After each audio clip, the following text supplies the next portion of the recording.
In the final stretch of the election, Republicans and Democrats fighting for the Latino vote. Luis De Leon shows us why that population group could mean so much in this election.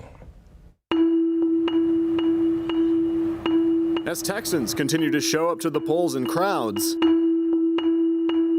one demographic on the minds of experts is the Latino vote. The future of winning power in Texas is going to hinge on winning the Hispanic, the Mexican origin vote. So let's take a look at the numbers. These are the top 5 states for the amount of Latino eligible voters. Texas ranks second overall with more than 5 million. And the number of them showing up to the polls has grown in the last few elections. And experts say how Latinos vote varies from state to state depending on where they come from, which could impact the results of the election. That plays a crucial role. So, for example, Cubans are traditionally more conservative, more likely to vote Republican. Mexicans are more liberal, more likely to vote Democrat. Central Americans in general tend to vote more Democrat, whereas people from some South American countries like Venezuela tend to be more conservative. In Texas, when it comes to immigrant-eligible voters, 52% are Hispanic, much higher than other races and ethnicities. But how engaged are those voters? Professor Ruth Wasson with UT's LBJ School of Public Affairs worked in Washington, D.C. for more than 25 years, testifying before U.S. Congress on things like asylum policy and immigration.